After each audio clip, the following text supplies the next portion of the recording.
வணக்கம். இன்றைக்கி நம்ம வீடியோக்குள்ளே போகிறதுக்கு முன்னாடி என்னோட சேனலை சப்ஸ்கிரைப் பண்ணாதவங்க சப்ஸ்கிரைப் பண்ணிவிடுங்க. பக்கத்தில் இருக்கிற பெல் பட்டனையும் கிளிக் பண்ணிவிடுங்க. இன்றைக்கி செய்ய போகிற டிஷ்ஷு கருணைக்கிழங்கு வறுவல். அது எப்படி செய்யலான்னு பார்க்கலாங்க. ரொம்ப ஈஸியாக சிம்பிளாக செய்யலாம். இப்போ வந்து கருணைக்கிழங்கு கட் பண்ணி வச்சுருக்கேங்க. தண்ணியில் போட்டு வாஷ் பண்ணியிருக்கேன். இந்த சைஸில் நான் கட் பண்ணியிருக்கிறேன். பாருங்கள், நல்லா வாஷ் பண்ணியாச்சு.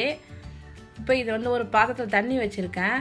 தண்ணி நல்லா சூடு ஆகிட்ட உடனே அதில் நம்ம வந்து இந்த கிழங்கை சேர்த்துடலாம்.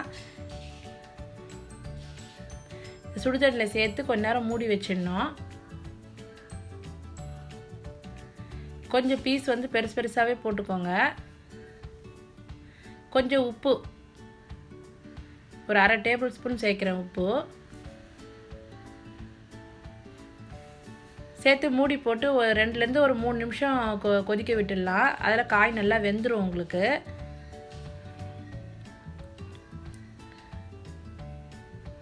இப்போ எடுத்து பார்க்கலாங்க. இது ஒரு 3 மினிட்ஸ் ஆயிடுச்சு. இப்போ எடுத்து பார்க்கலாம் காய் வெந்திருக்கான்னு.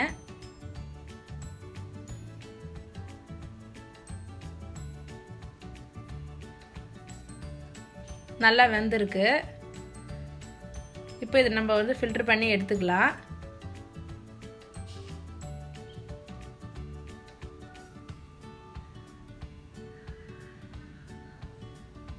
இப்போ எல்லா காயும் ஃபில்டர் பண்ணி எடுத்து தனியாக வச்சுக்கலாம்.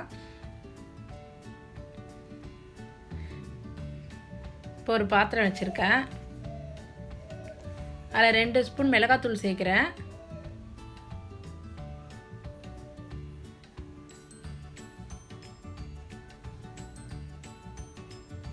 அரை ஸ்பூன் மஞ்சத்தூள்,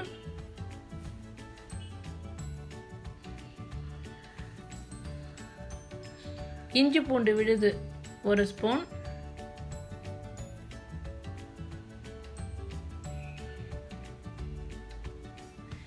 அரிசி மாவு 1 ஸ்பூன், உப்பு கொஞ்சம். முன்னாடியே காய் வேகும் போதே கொஞ்சம் உப்பு போட்டிருக்கோம், அதனால் கொஞ்சமாக போட்டுக்கோங்க. இப்போ புளி ஊற வச்சு புளி தண்ணி எடுத்து வச்சுருக்கேன், திக்காக எடுத்து வச்சுருக்கேன். அதையும் இதில் சேர்த்துக்கலாம். ஏன்னா இந்த புளி விட்டு பண்ணும்போது வந்து அதில் வந்து அந்த ஒரு மாதிரி அரிக்கும் இல்லைங்களா கிழங்கு, அதுக்காக தான் அந்த புளி சேர்க்குறது. புளி சேர்த்தோம்னாக்கா அந்த மாதிரி அரிக்காது. நம்ம சாப்பிட்டோம்னாக்கா நாக்கெல்லாம் ஒரு மாதிரி அரிக்கிற மாதிரி இருக்கும் கருணைக்கிழங்கு. ஒரு சில கிழங்கு பாருங்கள், இந்த மாதிரி பேஸ்ட்டாக பண்ணியாச்சு.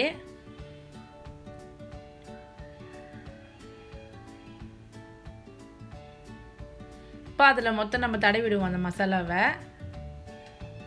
அரிசி மாவு கொஞ்சம் சேர்க்குறதுனால நல்லா கிறிஸ்பியாக ஒரு நாள் தான் அரிசி மாவு சேர்த்துருக்கேன்.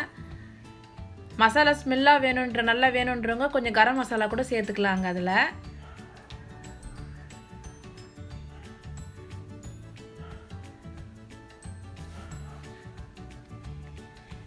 இப்போ அது எல்லா காயிலையும் மொத்தம் அதை அப்படியே எல்லா பீஸ்லேயும் நம்ம தடவி வச்சிடலாம் மசாலாவை.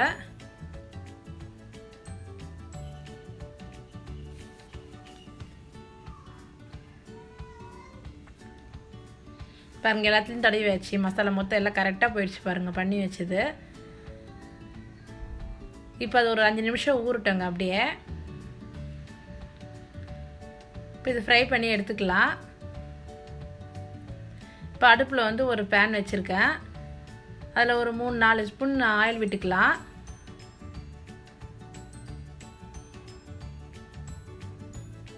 இப்போ ஆயில் நல்லா காஞ்சிருச்சு. இப்போ அந்த மசாலா தடவி வச்ச கிழங்கு வந்து அதில் சேர்த்துடலாங்க. இது சீக்கிரம் உங்களுக்கு வெந்துடும். காய் வேக வைக்கும் போது ஒரு 5 நிமிஷத்தில் இதை நம்ம ரெடி பண்ணி செஞ்சிடலாம். இதை கொஞ்சம் நல்லா டீப் ஃப்ரையாக பண்ணி எடுத்துக்கலாம். அது அரிசி மாவு சேர்த்துருக்கிறதுனால நல்லா வந்து கிறிஸ்பியாக இருக்குங்க சாப்பிடும்போது.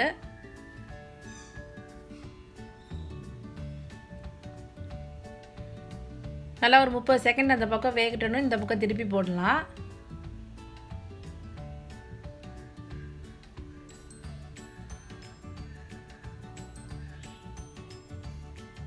நல்லா ஃப்ரை ஆகிடுச்சு. இப்போ இந்த பக்கம் திருப்பி போடலாம். அது பாருங்கள் எவ்வளோ சிவந்து வந்திருக்கு. நல்லா மசாலாவும் அதில் நல்லா ஒட்டி இருக்குது பாருங்கள். எண்ணெயில் எதுவும் போகலை.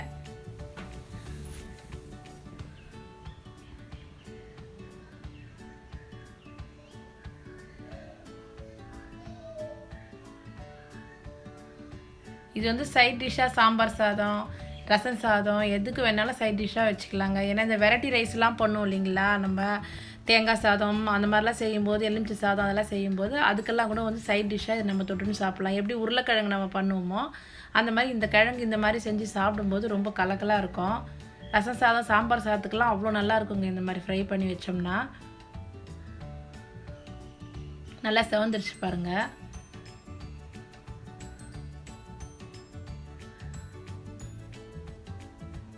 இப்போ ரெடி ஆயிடுச்சு, எடுத்துடலாம். பாருங்கள் ரெடி ஆகிடுச்சு. நல்லா கலர்ஃபுல்லாக எப்படி நல்லா கிறிஸ்பியாக வந்துருக்கு பாருங்கள். நீங்கள் இதை வந்து செஞ்சு பாருங்கள். கண்டிப்பாக வந்து இது ரொம்ப நல்லாயிருக்கும் உங்களுக்கு. நீங்கள் ட்ரை பண்ணி பாருங்கள். இதே அளவில் கூட இந்த மாதிரியே செய்யுங்க. நீங்கள் காரம் வேணுன்றதுக்கு கொஞ்சம் கூட போட்டுக்கோங்க. இந்த அளவில் கூட நீங்கள் இந்த கருணக்கிழங்கு வறுவல் செஞ்சு பாருங்கள். பிடிச்சிருந்தா கீழே கமெண்ட் பண்ணுங்கள், லைக் பண்ணி ஷேர் பண்ணுங்கள். நன்றி.